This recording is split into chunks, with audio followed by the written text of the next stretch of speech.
Hello everyone, welcome to my YouTube channel be technical. तो मैं discuss कर रहा था बीपीएससी का अभी जो एग्ज़ाम हुआ था 12 मार्च को, 12 और 13 मार्च को एग्ज़ाम हुआ था। एडवर्टीज़मेंट नंबर 1/2019, ठीक है। एई सिविल का ये एग्ज़ाम था। तो उसके जितने भी टेक्निकल पेपर थे उनका मैं आंसर की विथ ब्रीफ एक्सप्लेनेशन को डिस्कस कर चुका हूँ। तो आप जाके चैनल पे देख सकते हैं, जिसमें जनरल इंजीनियरिंग और सिविल इंजीनियरिंग के 2 पेपर, तो तीनों पेपर का मैं डिस्कस कर चुका हूँ। बाकी 3 पेपर जो होते हैं, जिसमें एक इंग्लिश की होती है, सिर्फ 30 मार्क्स लाने होते हैं उसमें 100 में, और एक हिंदी की होती है, उसमें भी 30 मार्क्स लाने होते हैं। और जो जीके की होती है वो क्वालिफाइंग नहीं है, उसकी वो स्कोरिंग है, उसके स्कोर ऐड होते हैं। तो मैं आज आपको हिंदी का आंसर कीज लेके आया हूँ, चूँकि कमेंट में बहुत लोगों ने बताया था कि हिंदी का भी आप आंसर कीज लेके आइए। तो मैं इसमें आंसर की लेके आया हूँ हिंदी का। कुछ क्वेश्चंस होंगे जो जिसके आंसर्स नहीं मिले हैं, तो मैं उसको स्टार मार्क कर दूँगा। आप कमेंट में उसका आंसर लिख सकते हैं, या फिर जब ऑफिशियल आंसर की आएगी तो आप देख सकते हैं। बट इतना श्योर है कि आप ये पता कर सकते हैं कि आपके 30 मार्क्स आ रहे हैं, मतलब 15 क्वेश्चन सही हो रहे हैं या नहीं हो रहे हैं। ओके, चलिए स्टार्ट करते हैं। तो ये सेट डी है। चलिए, पहला क्वेश्चन है, क्वेश्चन नंबर 1 to 5। इसमें कह रहे हैं कि आपको देखिए, निम्नलिखित तत्सम शब्द के लिए 4 विकल्प हैं, तद्भव शब्द दिए गए हैं। मतलब तत्सम के 4 विकल्प में तद्भव दिए हैं, आपको वो बताना है कि उनके तद्भव कौन से करेक्ट हैं। ठीक है, तो पहला क्वेश्चन है निमित्त। निमित्त का मतलब होता है कारण। ठीक है, तो निमित्त का मतलब ही होता है कारण। कारण मतलब जब विशेष कुछ वो होता है, तो निमित्त मतलब कारण।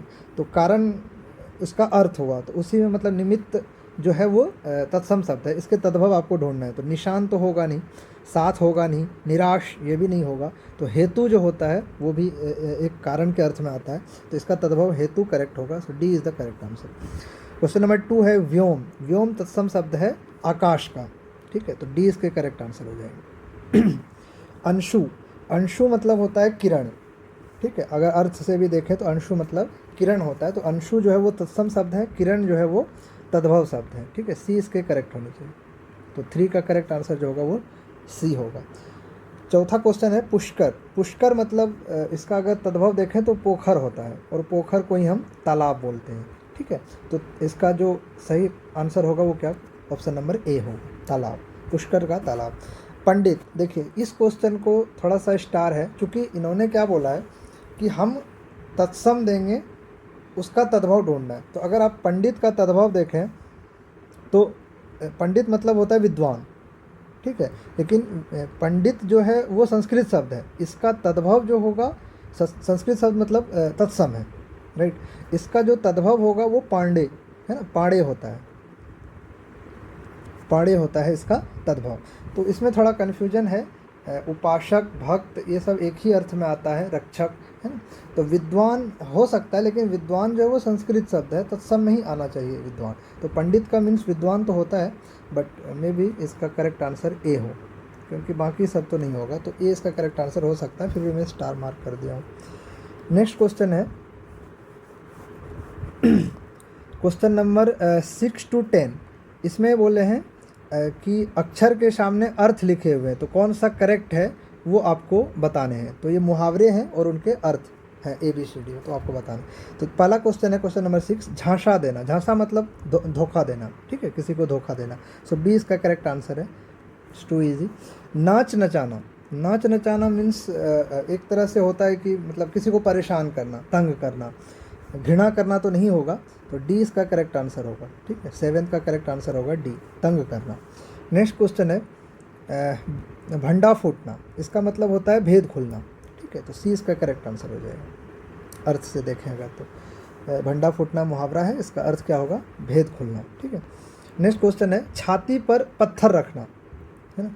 तो छाती पर पत्थर रखना मतलब कोई भी मतलब कष्ट हो उसको आसानी से सह लेना। ठीक है, चुपचाप सह लेना, अपना ये करते जाना।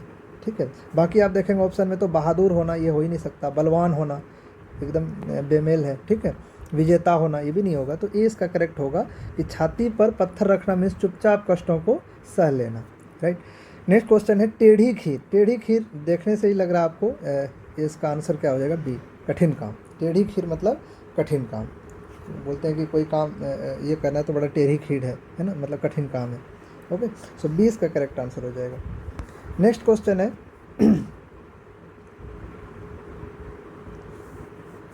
Question number 11 to 15। इसमें ये कह रहे हैं कि जो रेखांकित शब्द हैं, ठीक है, एक वाक्य दिया हुआ है उसमें रेखांकित शब्द हैं, उसके विलोम शब्द को आपको चुनना है, ठीक है। विलोम शब्द क्या होगा उसको चिन्हित करना है, उसका अर्थ, ठीक है। तो देखिए, दुर्बल को मत सताओ, दुर्बल को मत सताओ, तो दुर्बल में चिन्हित किया गया है दुर्बल को, तो उसका विलोम क्या होगा, तो दुर्बल का विलोम होता है सबल, तो सी इसका करेक्ट आंसर हो जाएगा। राजकोष में वृद्धि होना, किसी में वृद्धि होना, तो वृद्धि में, वृद्धि का विलोम क्या होगा, कमी, ठीक है। वृद्धि होना मीन्स कमी होना। बाकी भी देखे अभाव, अभाव का मतलब भी कमी होता है, लेकिन ये वृद्धि का विलोम नहीं होगा, आपको शब्द के अनुसार विलोम ढूंढना है। तो वृद्धि का विलोम क्या होगा, कमी। भौतिक, भौतिक शब्द के लिए देखिए, ये क्वेश्चन को भी मैं स्टार कर रहा हूँ, इसका मिला नहीं है, बट अगर करेक्ट देखें तो अभौतिक हो सकता है, क्योंकि ये विलोम सिर्फ पूछ रहा है, तो भौतिक का अभौतिक हो सकता है। आध्यात्मिक शब्द भी उनसे है कि भौतिक है और आध्यात्मिक, मीनिंग अर्थ की दृष्टि से देखा जाए तो ठीक है, बट इसका करेक्ट आंसर मेरे हिसाब से डी होना चाहिए, अभौतिक। नेक्स्ट क्वेश्चन है वक्र। वक्र का विलोम होता है ऋजु, उसका स्वभाव वक्र है, ठीक है, तो उसका उल्टा क्या हो जाएगा, ऋजु, तो ए इसका करेक्ट आंसर है। उसकी प्रवृत्ति को समझो, तो प्रवृत्ति में ये है, तो प्रवृत्ति का विलोम शब्द क्या होगा, निवृत्ति, ठीक है, प्रवृत्ति का विलोम शब्द निवृत्ति, so B is the correct answer. Next question है शुद्धिकरण।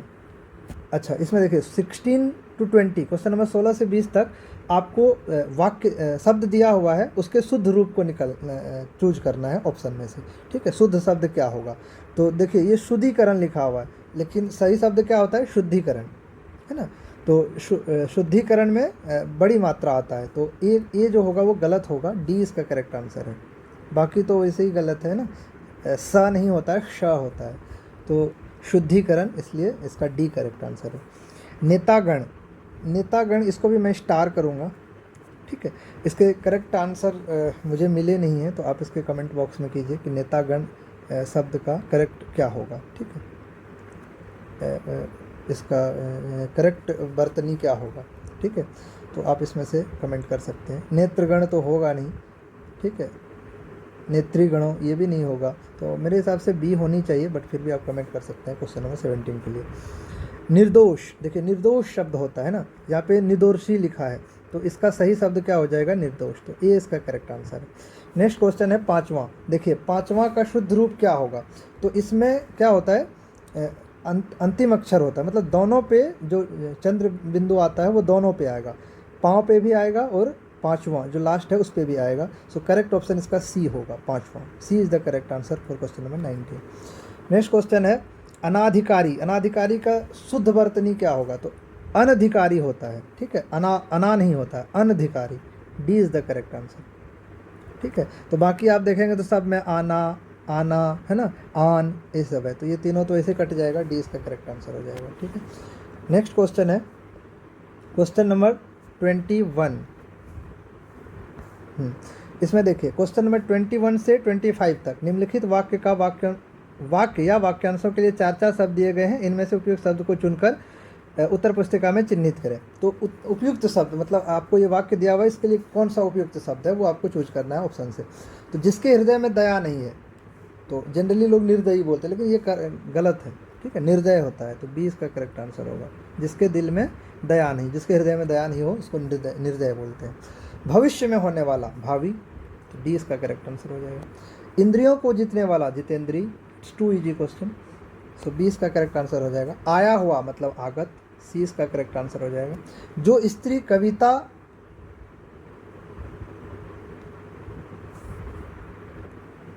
हाँ, क्वेश्चन नंबर 25 है कि जो स्त्री कविता रचती है उसको क्या बोलते हैं, तो कवयित्री, ये सबको पता होता है कि कवित्री होता है, बट स्पेलिंग में अगर आप देखेंगे अविदोषी तो नहीं होगा, कलावती भी नहीं होगा, तो पहला दूसरा ऑप्शन में, तो इसका करेक्ट आंसर क्या हो जाएगा, ए, कवयित्री होता है, कवियित्री नहीं होता है। So A is the correct answer. Next question है क्वेश्चन नंबर 26 से 30 तक। तो इसमें अगर देखें 26 से 30 तक में, तो आपको एक वाक्य दिया हुआ है, उसमें अगेन क्या रेखांकित किया गया है एक शब्द को, उसका अर्थ आपको बताना है।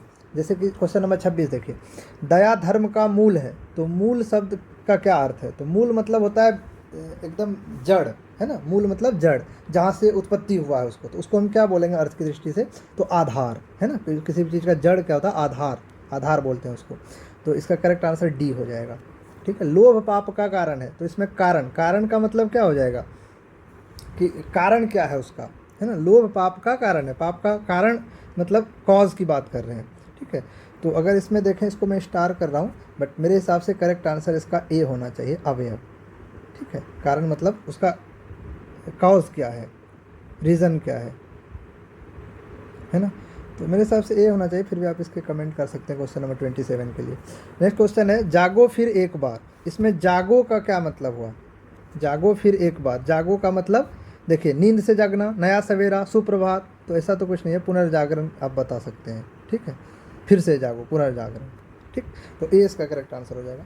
शहीदों को सलाम, शहीदों को सलाम। तो सलाम मतलब रक्षा नहीं, सुरक्षा नहीं, कल्याण नहीं, शहीदों को सलाम मतलब नमन। तो डी इसका करेक्ट आंसर हो जाएगा। सलाम मतलब नमन। ठीक है। दरिद्र नारायण है। तो इसमें देखिए दरिद्र नारायण है, तो नारायण का अर्थ क्या होता है? तो इसमें नारायण देखिए पूरा लगा रहता तो अलग था। नारायण का मतलब तो ईश्वर है, भगवान है। लेकिन अगर आप इसमें देखें तो सुधारक एक शब्द है ना। तो इसको भी मैं स्टार कर रहा हूँ। अगर ये पूरा अंडरलाइन रहता दरिद्र नारायण, तो सेवक बोल सकते थे, गरीब दीन, है ना। तो उसके लिए दरिद्र नारायण ठीक था। लेकिन ये सिर्फ नारायण में अंडरलाइन किया है, तो नारायण मतलब ईश्वर। ओके। तो मेरे हिसाब से फिर सुधारक हो सकता है, बट फिर भी आप इसको स्टार मार्क कर लें क्वेश्चन नंबर 30 को। नेक्स्ट क्वेश्चन है 31। अब ये पैसेज है क्वेश्चन नंबर 31 से 35 तक। आप पैसेज नहीं, अवतरण बोल सकते हैं इसको, है ना। इसको पढ़ के आप इसके आंसर देने हैं।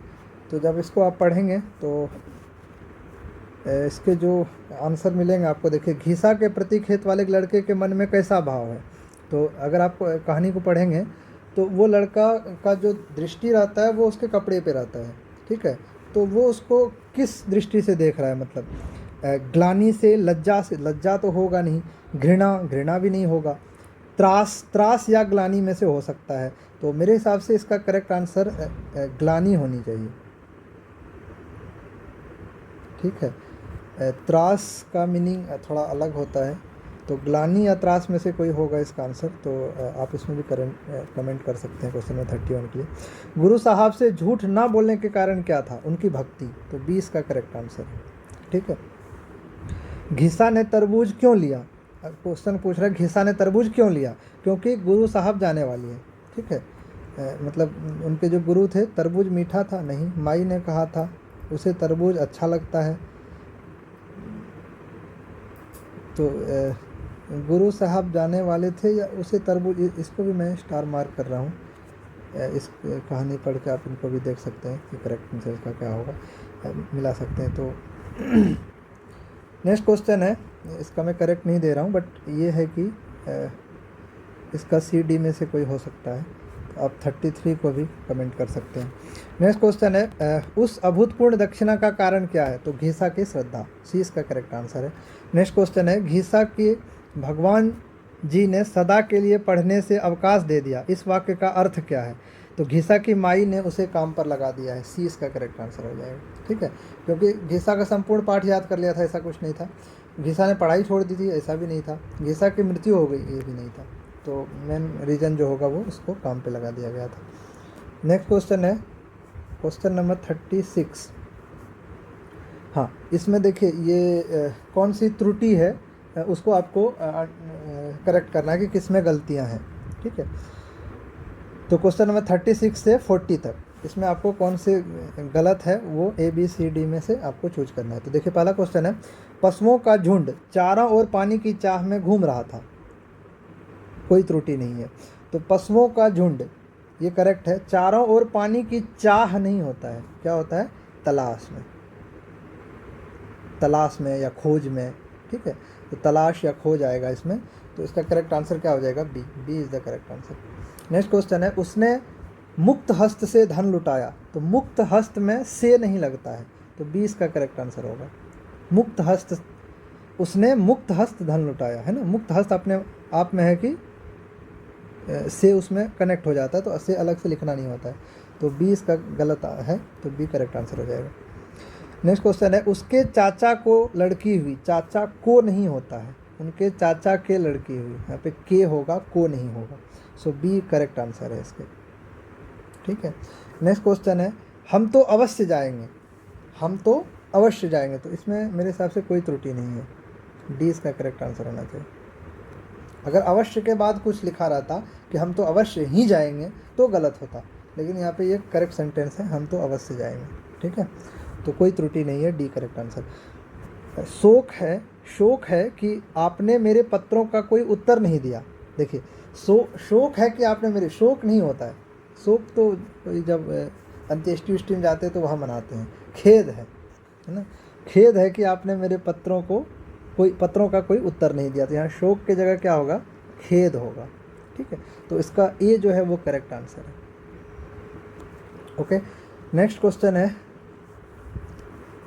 क्वेश्चन नंबर 41 से 50 तक 10 क्वेश्चन है। इस खंड में 10 वाक्य हैं, प्रत्येक वाक्य में 4 विकल्प दिए गए हैं। जो शुद्ध वाक्य है उसको निर्धारित कीजिए। तो पहला देखिए, मैं, वह और तुम पटना जाओगे। तो मैं, वह और तुम पटना जाओगे नहीं, मैं, वह और तुम पटना जाएंगे, है ना। डी करेक्ट आंसर हो जाएगा। जब एक से ज़्यादा लोग हैं तो उसमें जाएंगे होगा, ठीक है। नेक्स्ट क्वेश्चन है, सदैव सावधान रहो, ठीक है। तो सावधान रहो, तो सावधान अपने आप में वो सावधान ही है, तो उसमें स नहीं लगता। सदैव सावधान रहो का क्या मतलब है? तो मेरे हिसाब से सदैव सावधान रहो, 20 का करेक्ट आंसर होगा। बच्चे, बूढ़े, लड़के और लड़कियां सबके सब मैदान में इकट्ठी थीं, है ना। तो इसका जब आप सेंटेंस पढ़ेंगे, बच्चे, बूढ़े, लड़के और लड़कियां सबके सब मैदान में इकट्ठा था। बच्चे, बूढ़े, लड़के और लड़कियां सबके सब मैदान में इकट्ठा थीं। बच्चे, बूढ़े, लड़के और लड़कियां सबके सब मैदान में इकट्ठा थे, ठीक है। तो मेरे हिसाब से सी करेक्ट होना चाहिए, फिर भी मैं इसको स्टार मार्क कर रहा हूँ, आप कमेंट कर सकते हैं इसके क्वेश्चन, ठीक है। क्वेश्चन नंबर 43 का नेक्स्ट क्वेश्चन है, मुझ में तुम झूठे आरोप लगा रहे हो। मुझ में तुम झूठे आरोप, ये मुझ में नहीं होता है, मुझ पर तुम झूठे आरोप लगा रहे हो, है ना। ये करेक्ट होगा इसका, डी करेक्ट आंसर, ठीक है। नेक्स्ट क्वेश्चन है, उसके आँख से आंसू टपक पड़ा, है ना। आंसू टपक पड़ा नहीं, आंसू टपक पड़े। तो मेरे हिसाब से ए जो है वो करेक्ट आंसर है, बट आप इसमें भी कमेंट कर सकते हैं। क्वेश्चन नंबर 45 है। नेक्स्ट क्वेश्चन है, मैंने रोटी को खाई। रोटी को खाई नहीं होता है, ठीक है। तो इसका करेक्ट आंसर क्या हो जाएगा? मैंने रोटी खाई, और रोटी जो है वो स्त्रीलिंग है, इसलिए खाई लिखा हुआ है। तो मैंने रोटी खाई, तो सी इसका करेक्ट आंसर हो जाएगा। हम और तुम साथ चलेंगे, ठीक है। तो अगर इसका करेक्ट सॉल्यूशन देखेंगे आप, हम और तुम साथ चलेगा गलत है, चलेगा तो कोई शब्द ही नहीं है। तुम और हम साथ चलेंगे, तो सी इसका करेक्ट आंसर है। हम के साथ चलूंगा नहीं होता है, ठीक है। तो सी करेक्ट आंसर है 47। नेक्स्ट क्वेश्चन है 48, बेटा बेटी किसे प्यारी नहीं होती, ठीक। तो मेरे हिसाब से इसका आंसर जो होगा कि बेटा बेटी किसे प्यारे नहीं होते, डी होना चाहिए। बट इसको अगेन मैं इसको भी स्टार मार्क कर रहा हूँ। लगभग बहुत 8 से 10 क्वेश्चन है जो स्टार मार्क किए हुए हैं, आप इसके क्वेश्चन कमेंट लिख सकते हैं। बट आउट ऑफ 40 क्वेश्चन आप देख सकते हैं कि आपके 15 सही हो रहे हैं, सिर्फ 15 क्वेश्चन इसमें सही करना है, तो that is more than sufficient. Next question है, ये अवगुण यौवनावस्था की देन है। ये अवगुण यौवनावस्था की देन है, तो इसमें क्या करेक्ट होगा? 4 ऑप्शन आपको दिए हुए हैं कि ये अवगुण युवावस्था की देन है, ये अवगुण युवावस्था के देन है, के देन है तो होता नहीं है, की देन है होता है। तो चलो इसमें देखते हैं, ये अवगुण यौवनावस्था नहीं होता है ना, यौवनावस्था युवावस्था। मेरे हिसाब से ए करेक्ट आंसर है, ठीक है, क्वेश्चन नंबर 49 का। और लास्ट क्वेश्चन है, राष्ट्रपति ने शिक्षक को पद्म भूषण की पदवी अर्पित की। तो जब अपने से बड़े कोई पद्म भूषण या कोई भी अवार्ड देता है अपने से बड़े, तो उसमें अर्पित नहीं होता है, क्या होता है? प्रदान, है ना, पदवी प्रदान की गई, प्रदान शब्द यूज किया जाता है। सो 20 का करेक्ट आंसर होगा कि राष्ट्रपति ने शिक्षक की को पद्म भूषण की पदवी प्रदान की। भेंट भी नहीं होता है, भेंट भी नहीं करते हैं, ठीक है। जो फ्रेंड होता है उसको भेंट करते हैं हम कोई चीज़, जब बड़े लोग कोई देता है तो प्रदान करते हैं। तो इसका जो बी होगा वो करेक्ट आंसर होगा। आई होप कि आपके 15 क्वेश्चन तो सही हो ही रहे होंगे, फिर भी आप इसमें मैच कर सकते हैं। और आपके कितने स्कोर हो रहे हैं आप उसमें कमेंट में लिख सकते हैं, सो दैट कि मैं आपको कट ऑफ बता पाऊँ कि कट ऑफ कितने जाएंगे। Okay, bye bye, take care, all the best.